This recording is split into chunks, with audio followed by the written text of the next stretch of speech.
안동교회에서 하나님 말씀 전할 수 있어서 너무 영광이고 또 기쁨입니다. 저는 일찍 소우리교회 출신입니다. 모태 신앙으로 늘 안동교회를 롤 모델 삼고 신앙해 왔었습니다. 교회는 안동교회가 최고였고, 목사님은 안동교회 목사님이었고, 장로님, 권사님, 집사님 다 안동교회 장로님, 권사님, 집사님이로 생각했습니다. 안동교회를 바라보며 신앙을 했고, 또 목회자가 되어서 신학을 하고 목회자가 되고 교회를 목회하는 목사가 되기까지 늘 안동교회가 제 목회의 롤 모델로 있었습니다. 이런 교회에 제가 와서 강단에 서서 말씀을 전할 수 있다는 생각에 얼마나 떨리는지 또 얼마나 기쁜지 모릅니다.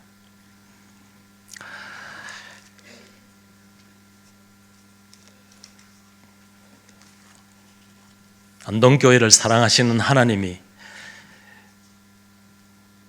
우리 모두를 사랑하시고 또 이 시대에 필요한 역사를 이루어 가실 것이라 믿습니다. 어린 나이에 남편을 만나서 아들 둘 낳고 살아가는 부부가 있었습니다. 동갑내기인데다가 맞벌이 하면서 살아가나 보니 티격태격 싸울 때도 있었고 또 어려움도 있었습니다. 작은 아이가 8살 때였습니다. 남편과 말다툼을 하다가 사느니 못 사느니 서로 비난하고 싸웠습니다.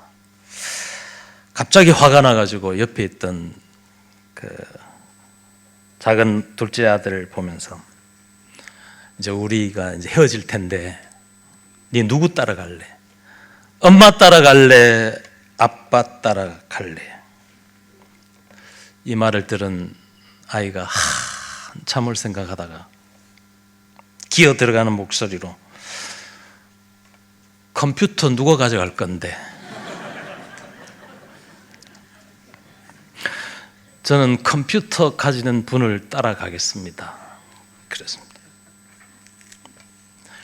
그 말을 듣는 순간 이 부부는 철퇴를 맞은 것 같은 엄청난 충격을 받았고 웃음을 터뜨리며 칼로 물 뱉듯 부부싸움은 끝이 났습니다. 그러나 돌아서서 이 아이의 말에 이 부부는 깊은 생각을 합니다. 우린 지금까지 어떻게 살아왔지? 무엇을 쫓고 살아왔고 지금 우리가 가는 길이 어떤 길인가? 살아온 날들을 돌아보게 되었습니다. 여러분 지금 어떻게 살아가십니까? 지금 살아가는 길이 어떤 길입니까? 어디에다가 힘을 쓰고 어디에 목적을 두고 살아가십니까? 유대민족의 역사 가운데 가장 악하고 험한 시대가 아합 왕 시대입니다. 거기다가 그 땅에 3년 6개월 동안 비가 오지 않는 가뭄과 기근이 닥쳤습니다. 도처에서 죽음의 소리가 들리고 생존의 위기를 맞았더랬습니다. 그 당시 선지자였던 엘리야조차도 그리 시냇가에서 사라밧 과부가 주는 마지막 남은 먹을 것을 구하기까지 절박함으로 살았더랬습니다. 모두들 기적을 바라고 살았습니다. 많은 날을 지내고 제3년에 그랬습니다. 그 많은 날이란 기적을 바라고 험한 세상을 살아갈 그 날을 말합니다. 아주 소중한 깨달음이 하나 있습니다. 기적 바라고 살아가는 기적보다 중요한 것이 서로에 대한 배려입니다. 험한 세상 살아갈 때, 어렵고 메마르고 기근 속에 살아갈 때 꼭 필요한 것이 서로에 대한 배려입니다. 작은 사랑이라도 나눌 수 있고 함께 할 수 있어야 한다는 겁니다. 다윗이 사울의 정적이 되어서 동가식 서가숙할 때 한 번은 아둘람 굴에 들어가게 됩니다. 때는 추수 때이고 도망자로 이곳저곳 쫓겨다니는 다윗 입장에서는 육신의 굶주림도 있지만 영혼의 곰핍함 때문에 매우 안타까운 모습이었습니다. 동굴에 숨어들어서 그날따라 고향이 그리워졌습니다. 그 옛날 고향 베들레헴에서 친구들과 함께 뛰놀던 그 지난 날이 주마등처럼 지나갑니다. 친구들과 놀다가 목이 마르면 그 우물가에 가서 물 한 바가지 퍼먹으면서 줄인 배를 채우고 뛰어놀았던 때가 생각이 납니다. 그러면서 이 다윗은 중얼거리는 말로 누가 나로 마시게 할꼬? 누가 나로 마시게 할꼬? 라고 고백하면서 잠이 들었습니다. 다음 날 이른 아침 다윗이 일찍 잠에서 깨어나 아침 묵상을 하려고 하는데 무명의 새 용사가 다윗에게 찾아와 물이 담긴 물 한 잔의 그릇을 가지고 왔습니다. 물잔을 들고 있는 그들의 손은 부릅떠 있고 눈은 충혈되어 있고 밤새 맞은 이슬로 온몸이 젖어 있었습니다. 다윗이 누가 나로 마시고 하는 그 밤에 이 무명의 새 용사는 블레셋이 점령하고 있었던 베들레헴에 들어가서 물 한 잔을 구해왔다는 겁니다. 그리고 다윗에게 내놓습니다. 다윗은 그 물 한 잔을 받아들고 이거는 물이 아니라 피다라고 말합니다. 그러면서 이 무명의 새 용사를 보고 너희들야말로 큰 용사로구나 불러줍니다. 물 한 잔의 사랑이 큰 용사가 되었다는 겁니다. 물 한 잔 때문에 하나님 감동하시고 물 한 잔 때문에 우리 서로 감동할 수 있다는 겁니다. 모두가 기적을 바라고 있고 모두가 곤고하고 메마르고 어려울 때 물 한 잔의 사랑이 필요하다는 겁니다. 누가 강한 용사이며 누가 큰 용사입니까? 물 한 잔의 사랑을 나눌 수 있는 사람이 큰 용사입니다. 오늘 이 시대가 풍요 속의 빈곤이란 말을 정확히 말할 수 있는 시대입니다.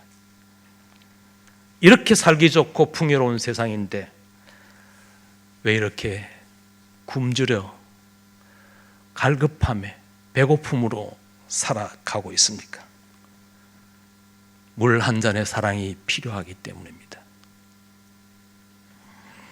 우린 사랑의 이름으로 배려하고 물 한 잔의 사랑을 충분히 할 수 있습니다. 집사님 많이 힘들지? 힘내.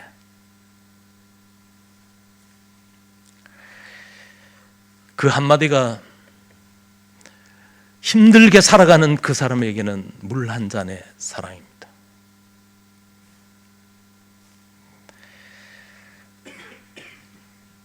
아무 말 하지 않고 힘든 한 지체를 꼭 안아줄 때 그 얼마나 힘이 되고 기쁨이 되는지 모릅니다. 우리가 큰 일을 해서 큰 것으로 함께하는 것 필요하지만 물 한 잔의 사랑으로도 충분히 배려하고 충분히 함께할 수 있습니다. 정말 힘들고 어려울 때 물 한 잔의 사랑으로 다가올 때 눈물 나도록 기쁘고 감사가 됩니다. 물 한 잔의 사랑을 나눌 줄 아는 우리 남성교 회원들, 우리 성도님 되시기를 축복합니다.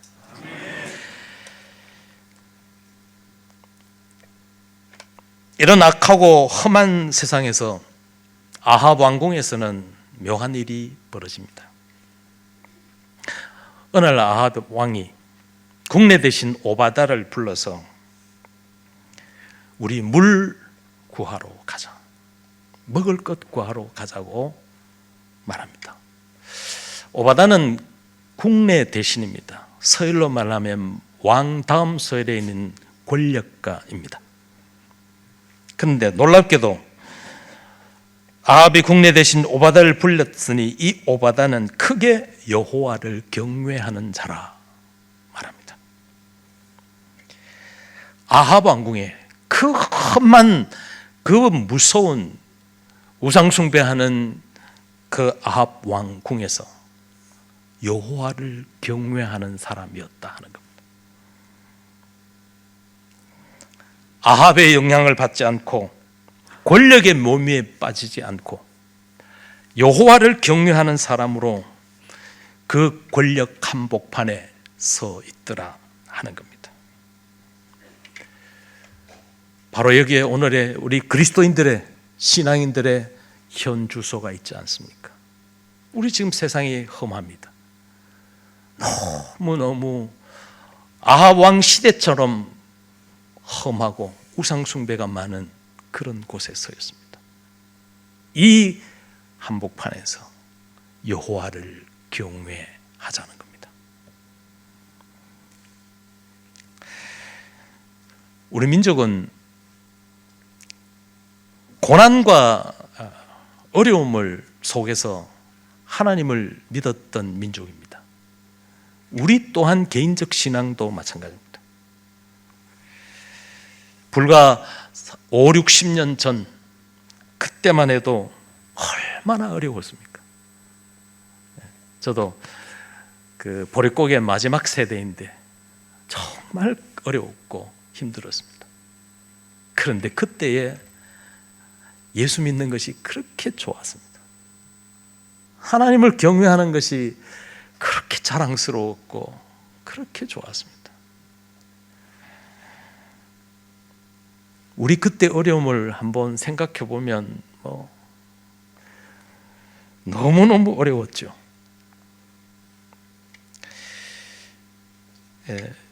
여러분, 우리 어려웠을 때, 보릿고개에 있을 때 참 먹고 사는 것이 너무 어려웠지 않습니까? 그때 우리 내복 입고 살았지 않습니까? 요즘도 내복 입긴 하지만, 근데 그때 내복 입을 때 그 내복 안에는 꼭 이가 있었어요. 이가 버글버글했어요. 그 이가 뭐 내복 안에만 있겠습니까? 머리까지 올라와 가지고 옛날에 이를 찬빗으로 이렇게 막 끌어냈다고. 저녁에 호롱불 켜놔놓고 이 잡는 게 저녁이 일과 중에 하나였습니다. 요즘은 뭐 내복이 이 매듭이 아주 매끄럽고 부드러워서 좋죠. 옛날에는 그 매듭이 두꺼운데 거기에 이들이 이제 서식을 하는데 그 놈을 내복을 뒤집어 가지고 호롱불에다가 찍으면 막 이가 막 타 죽는 소리에 냄새에 우리 그렇게 이를 잡았고, 그래 이 내복을 바깥에 나와서 막 털고 그랬더랬습니다. 근데도 그때가 좋았어요. 그때가 좋았다고 말합니다. 그때는 어려웠지만은 잠 못 이룬 밤이라는 게 상상할 수가 없습니다. 미안한 편이지만은 그때는 뭐 방 안이든 멍석 깔아놓은 데든 마루에 든든 때가 되면 잠자고 잠이 왔습니다. 그렇게 좋았습니다. 그 속에서 우리의 믿음 생활을 했었고 하나님을 경외했더랬습니다. 얼마나 좋았는지 모릅니다. 겨울 지금 이제 농한기가 이제 곧 농번기가 들어오는 한 1월, 2월 때 그냥 전국 교회가 부흥회였지 않습니까? 그러면 이 교회 부흥회하면 이쪽 교회에서 가서 그 부흥회에 참석하고, 저 교회 부흥회하면 저 가서 참석하고. 그때 요즘처럼 자동차가 있었던 게 아니지 않습니까? 걸어가거나 리아카에 타고 가거나 아니면은 그게 나중에 좀 발전하니까 경운기 타고 가더라고요. 저는 세상에서 제일 짜릿한 순간이 경운기가 리아카를 추월할 때, 그 경운기 타고 부흥 집회 돌아다닐 때 얼마나 하나님을 경외하고 하나님을 사랑하고 하나님이 좋아서 그렇게 다녔습니다. 어떻습니까? 지금 우리 하나님을 경외하는 것을 얼마나 잃어버렸고, 하나님이 좋아요 하는 것을 얼마나 많이 잃어버렸습니까?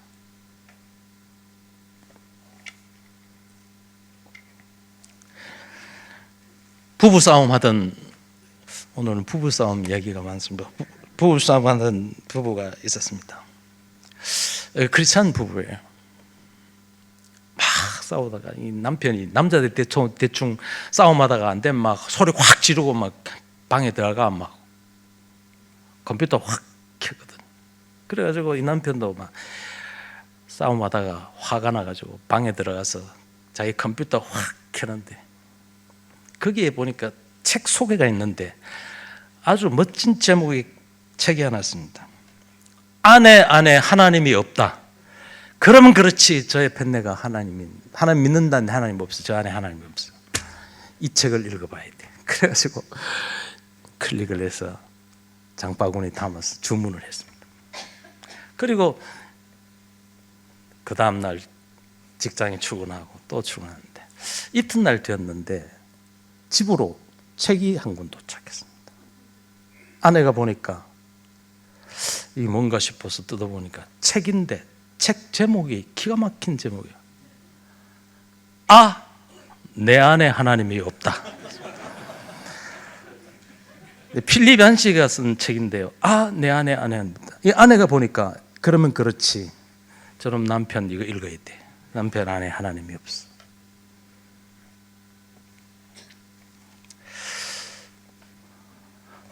내 안에 하나님이 없다. 아내 안에 하나님이 없다가 아니라 내 안에 하나님이 없다는 것에 도전을 받고 충격을 받는 겁니다.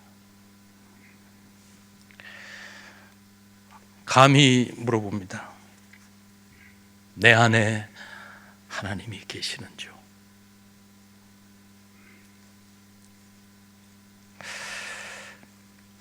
킬러 애플리케이션이라는 말이 있습니다. 킬러 앱이라는 말입니다. 기존의 사회 구조나 생활 방식에 큰 변화를 주는 새로운 도구의 등장을 말합니다. 이를테면 금속활자, 도르래, 안경, 증기기관차, 이런 것들이 우리 역사에 큰 변혁을 이루었던 킬러 앱들입니다. 요즘 같으면 AI가 되겠죠. 또 우리 몇 년 동안 겪었던 코로나 팬데믹 같은 경우가 역사의 킬러 수도 있습니다. 그런데 아주 평범한 것 같은데 엄청난 역사를 변화시키고 변형을 일으켰던 킬러 앱이 있습니다. 그것이 등좌라는 겁니다. 이 등좌는 말 안장에 걸어놓은 발걸이입니다. 발걸이. 이게 등좌입니다. 중세 유럽에서 전쟁이 한창 진행되는데 실제로 칼에서 맞아서 활에 맞아서 죽는 사람들보다는 말에서 떨어져 죽는 사람이 병사들이 더 많았다는 겁니다. 그래서 당시 프랑크의 족장 샤르마르테가 어떻게 하면은 말에서 떨어지지 않고 전쟁을 할 수 있을까 생각하다가 소문에 중국에서 사용한 등좌가 있다는 것을 알았습니다. 저는 작년에 그 몽골에 갔었는데 그 내몽골에 갔는데 가이드가 그 등좌를 막 자랑하더라고요. 지금 이야기를 하더라고요. 그래서 샤르마르테가 그 중국에 들어가서 등좌를 가져와서 개조를 하며 말 안장에다가 병사들이 발을 거는 발걸이를 만들었습니다. 그러니 이 병사들이 발걸이를 하고 막 칼을 휘두르고 방패를 들고 활을 쏘고 하니까 전쟁에 백전백승하는 겁니다. 말에서 떨어져서 죽지 않더라는 겁니다. 그때부터 이 기마 부대가 새로운 지주 계급으로 등장하게 되었습니다. 신흥 지주 계급으로 등장하면서 당시 중세 봉건 제도의 주역들이 되었다는 겁니다. 우리 신앙 역사에 있어서 킬러 앱은 바로 십자가입니다. 오늘 너무 감사하게도 우리 남성기 찬양대에서 십자가 찬양을 불러주시더라고요. 저는 오늘 말씀 전하는데 굉장히 힘이 되더라고요. 예수 그리스도께서 십자가를 통해서 인류 역사를 구원하시고 세상을 정복했지 않습니까? 이 십자가가 역사를 변화시켰고 나 한 사람을 그 십자가 구속의 은혜와 사랑으로 나 한 사람을 변화시켜 새 사람 되게 했고 하나님 나라 백성을 만들어 놓았다는 겁니다. 십자가야말로 영원한 킬러 앱이 아닐 수 없습니다. 우리가 하나님을 경외한다는 것은 십자가의 사랑 구속의 은혜를 지켜나가는 것을 말합니다. 여러분 십자가 지키시기 바랍니다. 십자가가 내 신앙과 삶의 킬러 앱으로 자리할 때에 십자가로 말미암는 새로운 변화와 새로운 역사를 써갈 수 있다는 겁니다. 예수님이 십자가로 세상을 이기셨고 구원 역사를 이루셨지 않습니까? 내 몫의 십자가를 지고 가는 것을 두려워하지 마십시오. 헌신이 뭡니까? 내 몫의 십자가를 지고 나가는 것이 그게 헌신 아닙니까? 여러분 내가 십자가 지는 것 같지만은 그 십자가를 지고 간 어느덧 십자가가 나를 져줍니다. 두려워하지 마십시오. 십자가 지고 가는 것을 두려워하지 마십시오. 내가 십자가 지고 가면 나중에는 십자가가 나를 지고 갈 것입니다. 십자가의 능력과 십자가의 영광을 누릴 수 있기를 축복합니다. 아합이 어느 날 오바다를 보고 물과 꿀을 구하러 가져가 합니다. 속셈은 달랐습니다. 아합은 물과 꿀을 구해가지고 짐승을 먹이려고 물과 꿀을 구하러 가자고 생각한 겁니다. 반면에 오바다는 당시 이스라엘의 그 무서운 핍박과 환난을 피해 선지자들이 굴에 숨어 있는 선지자 100인에게 떡과 물을 공급하러 가자고 했습니다.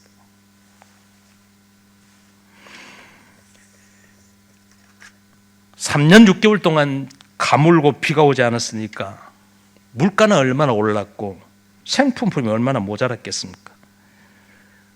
떡덩이 하나가 금덩이처럼 귀하되었고 물 한 잔이 생명수처럼 여겨졌을 때일 겁니다. 그러나 오바다는 그 떡과 물을 꼴을 구해서 짐승 먹이자고 합니다. 오바다야말로 아합이야말로 자기에게 주어진 권력과 힘을 어디에 써야 할지를 묻고 싶은 겁니다.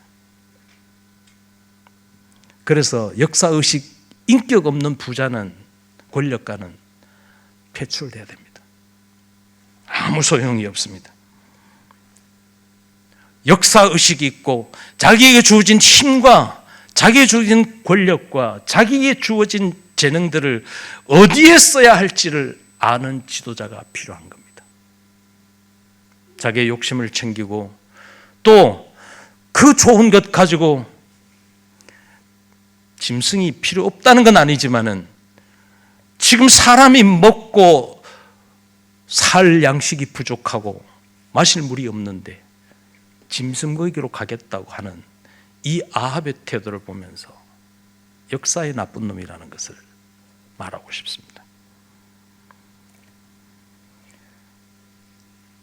여러분, 내게 주어진 힘, 내게 주어진 물질, 내게 주어진 인사를 어디에 써야 할지, 사람을 살리고 생명을 구하고 역사를 바르게 세워가는데 써야 한다는 말입니다.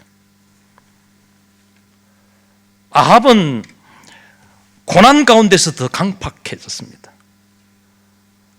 어렵고 힘드니까 더 못돼졌습니다.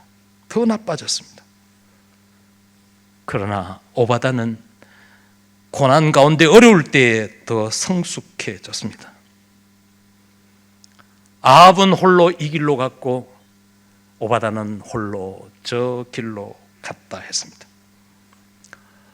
아합이 가는 이 길은 넓은 길이요, 자기의 권력과 자기 욕심을 마음껏 채우는 그런 길이었습니다. 그러나 오바다가 가는 길은 홀로 저 길이었습니다. 오바다가 홀로 저 길로 가다가 엘리야를 만납니다. 엘리야가 오바다를 보고 나 아합 왕 만나게 해달라고, 한판 붙어야 되겠다고. 그 길로 엘리야가 아합을 만나고 갈멜산에서 바알신 850, 바알과 아스타레신 850과 영적 싸움을 벌이지 않습니까? 엘리야가 승리합니다.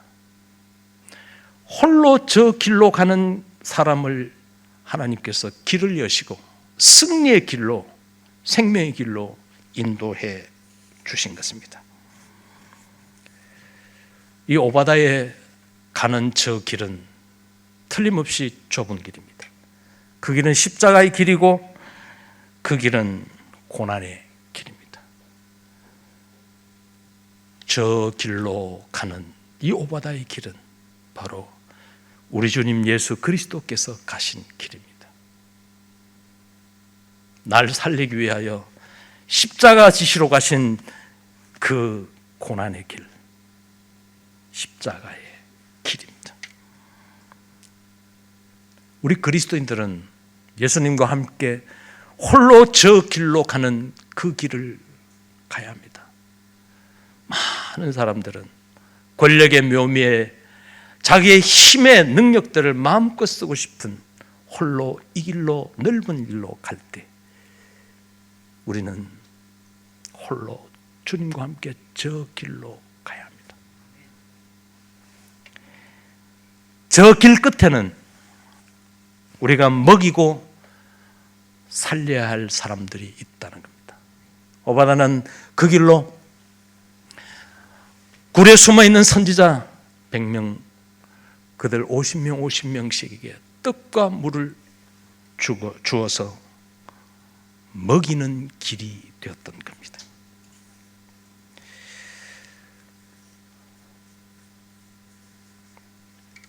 주님께서 가신 저 길, 그 골고다의 길, 십자가의 길은 나를 살리기 위한 길입니다. 나를 먹이기 위하여, 나를 살리기 위하여 가신 길입니다.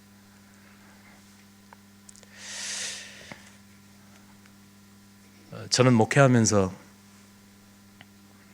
먹이는 목회를 하고 싶었습니다. 오병이어 기적이 뭡니까? 먹이는 데서 일어난 것 아닙니까? 손에 들고 있는 보리떡 5, 물고기 2마리, 한 사람이 먹어 치우면 아무것도 남지 않습니다. 충분히 한 사람이 먹어 치울 수 있는 오병이어입니다.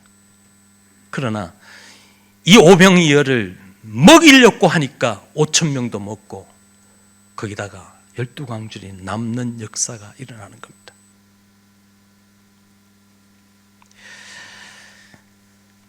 저는 어머니 그 신앙을 이어받았습니다.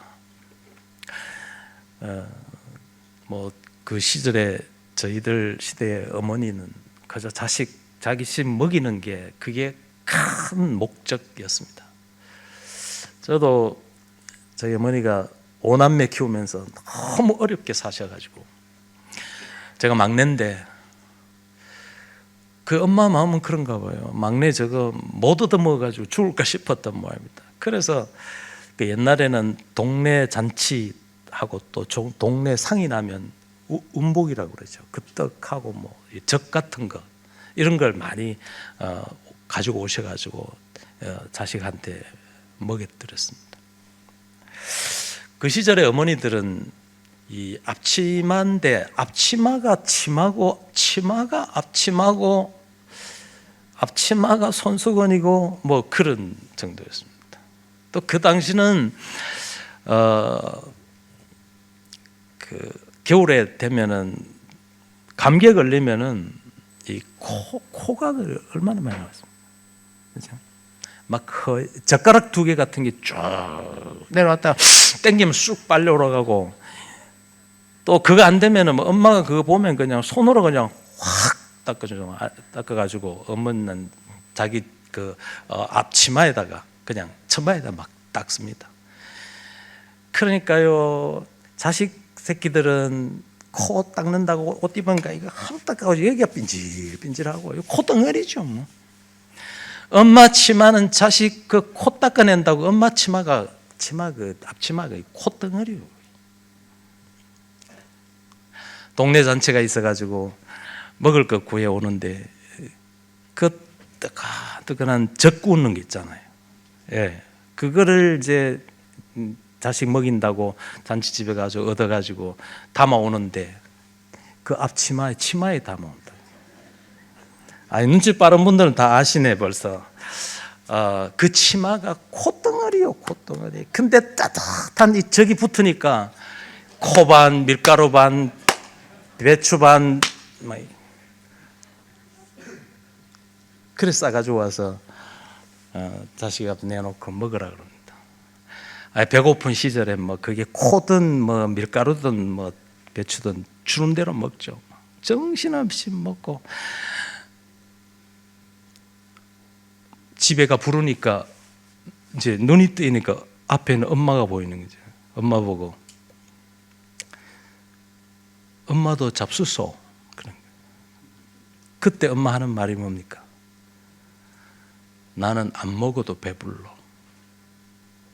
안 먹어도 배불러. 먹이는 마음에서 나오는 놀라운 기쁨입니다.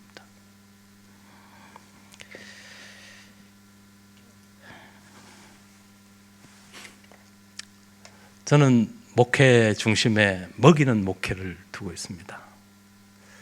먹어 치우면 아무것도 남는 게 없더라고요. 먹이는 목회를 합니다. 먹이기 위해서는 반드시 희생이 필요하고 내 먹을 것을 나누어야 되니까 그 나누면서 먹는 걸 보면서 내가 배가 불러지는 거죠. 저는 우리 성도님들이 말씀 먹고 은혜 먹고 그렇게 잘 먹는 것 보면서 제 배가 불러오는 것을 느낍니다. 우리 남성교 회원들의 사명이 여기 있습니다. 많이 먹이십시오. 우리 다음 세대들한테도 먹이는 사명을 감당하십시오. 잘 먹이면 기쁨이 됩니다. 제가 우리 고향 교회에 왔으니까 제 목회에 있는 한 가지만 간증하고 말씀 맺도록 하겠습니다. 제가 우리 교회에 부임해서 3년 차 2003년도 부임했는데 2007년 저희 교회 100주년 되는 해 저희 교회가 우리 안동교회보다 2살 위입니다. 1907년도에 교회가 세워진 교회인데 100주년 때에 필리핀 그 민도로 섬에다가 이제 청년들이 단기 선교를 갔더랬습니다. 갔다가 안타깝게도 한 청년이 심장마비에 걸려서 죽었습니다. 어쨌든 선교하러 갔다가 죽으니까 이게 모든 책임이 저한테 오더라고요. 제가 43살에 담임 목사 목회하러 갔는데 뭘 압니까? 아무것도 모르고 또 감당도 안 되고 제가 같이 그 선교제에 가 있었는데 참 기가 막히더라고요. 이거 심장마비 죽어서 그 열대지방이니까 바로 피 빼고 방부제 해서 옷을 하얗게 위에 흰 브라우스 밑에 흰 바지 입혀가지고 관에다가 다 보이는데 모셔놨는데요.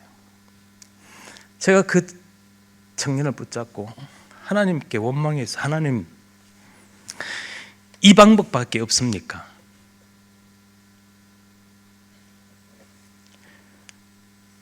하나님 이 방법밖에 없습니까? 고작 하나님이 이런 방법으로 선교하게 하십니까? 눈물로 하나님께 부르짖었습니다. 그때 하나님 대답이 그래, 이게 내 방법이다.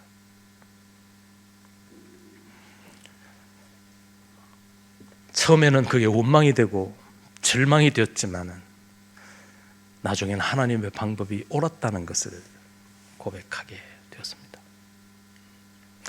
하나님이 하나님 방법대로 그 일을 정리하고 마무리하고 거기에 선교 역사를 써가는데 어마어마한 선교 역사를 써가는 겁니다. 거기에다가 교회를 세우게 되고 지난해에도 한 교회를 새롭게 지었습니다만 5교회가 세워졌습니다. 물론 집사님 가정의 아이 청년이 죽은 거로 인한 엄청난 저한테 오는 압박감이 있고 두려움이 있었지만 그 또한 하나님이 다스리시고 역사를 이루어 가시더랍니다. 저는 그때 깨달은 것이 순교 목회를 깨달았습니다. 하나님이 쓰시는 방법이 이 방법이구나.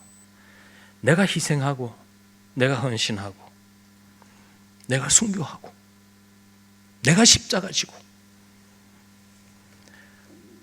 그러면 잘 된다는 겁니다.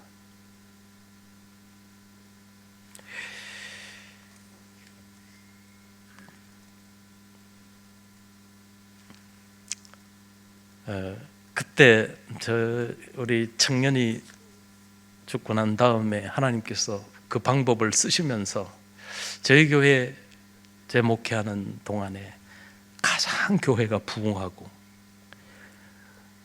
가장 교회가 성장했을 때입니다. 놀랍지 않습니까?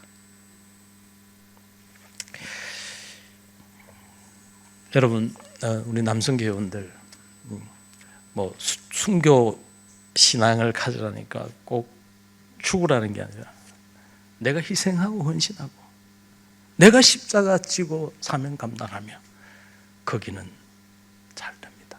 이 하나님의 방법이기 때문입니다. 우리 남성교회 회원들께서 교회를 위하여, 역사를 위하여 희생하고 헌신하고 또 십자가 지심으로 말미암아 하나님의 큰 역사가 우리 남성교회를 통해서 안동교회에 일어나기를 기대하고 축복합니다. 기도하겠습니다.